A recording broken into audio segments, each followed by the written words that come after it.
عائشہ آج آپ نے مردوں والا وہ الٹا ہو گیا، آپ نے بھی پگڑی، تو آپ یہ کیا ارادے ہیں اور کیوں ایسا کرنا پڑا آپ کو؟ دیکھیں یہ سلیم صاحب یہ ایک مردوں کا معاشرہ ہے، تو جس طرح وہ رضیہ سلطانہ بھی ایک خاتون ہی تھی، اور پھر جب ان کو مسائل مردوں سے ہوئے تو ان کو ایک مرد بن کر اپنے معاشرے میں مردوں کا مردوں کی طرح مقابلہ کرنا پڑا.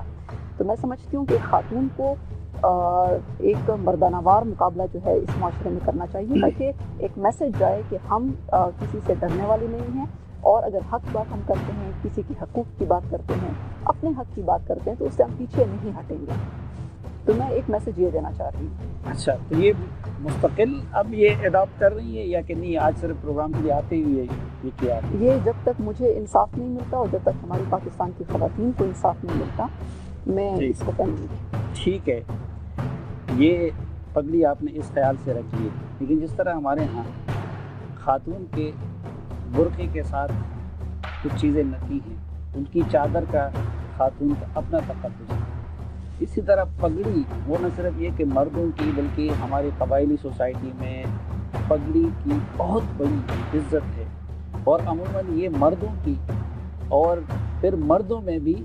جو سرکردہ مرد ہوتے ہیں ان کی علامت سمجھی جاتی ہے. تو کہیں ایسا تو نہیں ہوگا کچھ لوگ اب اس کو جو ہے پگڑی اور اس کی توہین پہ اس کو لے لیں؟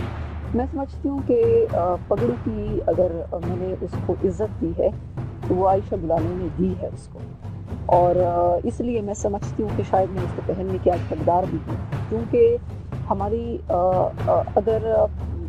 میں نے آج اتنے مخالفت کے باوجود یا اتنے ایک میل ڈومینیٹڈ سوسائٹی کے باوجود میں نے اپنے حق کے لیے بھی آواز بلند کی، لیکن اپنے حق سے زیادہ میں نے باقی خواتین کے لیے جو کہ MLAs بھی نہیں ہیں، جو کہ کسی بڑی پوزیشن پہ بھی نہیں ہیں،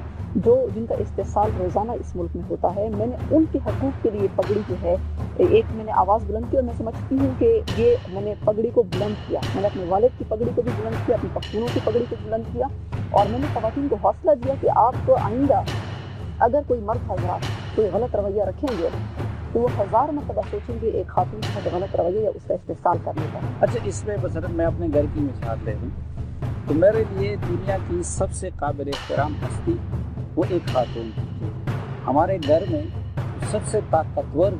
جس کے پاس ویٹو پاور ہے وہ ایک خاتون ہے، وہ ہماری ماں ہے. وہ اگرچہ بستر پہ پڑی ہوئی ہے لیکن ظاہری بات ہے کہ انہی کا چلتا ہے اور چلنا چاہیے. تو یہ جو آپ نے اگریسو پولیٹیکل اور اب مردوں والا رول لے لیا ہے، تو اس سے کہیں ہماری خواتین کے اس ماں بہن بیوی والے حیثیت اور اس پہ فرق تو نہیں پڑے گا؟ وہ حیثیت کوئی فرق اس کا نہیں پڑے گا. میں سمجھتی ہوں کہ خواتین کا جس طریقے سے بھیڑ بکریوں کی طرح آپ کی ماں کو گھر میں عزت ہے، لیکن جب ہماری خواتین گھر سے باہر جاتی ہیں تو لوگوں کا کیسا معاشرہ کیسا رویہ ہوتا ہے ان کے ساتھ. پھر جب دفتروں میں کام کرتی ہیں، ماتحت کسی کی ہوتی ہیں، یا سیاست میں وہ اپنا ایک فاطمہ جناح کی طرح رول پلے کرنا چاہتی ہیں، تو ان کو وہ حصہ وہ ان کو نہیں دیا. حالانکہ ہمارا ملک نے تو یہ بھی کیا کہ فاطمہ جناح کو بھی انہوں نے ووٹ نہیں دیا، فاطمہ جناح کے ساتھ جو ان کا رویہ تھا. تو ہمارا معاشرہ جو ہے لیکن ہمارے ملک میں بے نظیر بھٹو صاحبہ کو بنایا، اور ہم سمجھتے ہیں کہ انہوں نے بڑی مشکلات کا سامنا کیا بے نظیر بھٹو نے بھی مردوں کے معاشرے میں. تو اس سے کوئی فرق اس سے میں سمجھتی ہوں خواتین مزید مضبوط ہوں گی. میں ایک اسلامک اسٹڈیز کی تو زرداری صاحب ان کے سامنے نہیں بول سکتے. میں اسلامک اسٹڈیز کی بھی اسٹوڈنٹ ہوں، میں نے ماسٹرز کیا ہوا ہے، میں PhD کر رہی ہوں اس وقت کمپیریٹو ریلیجن مختلف مذاہب کو میں پڑھ رہی ہوں.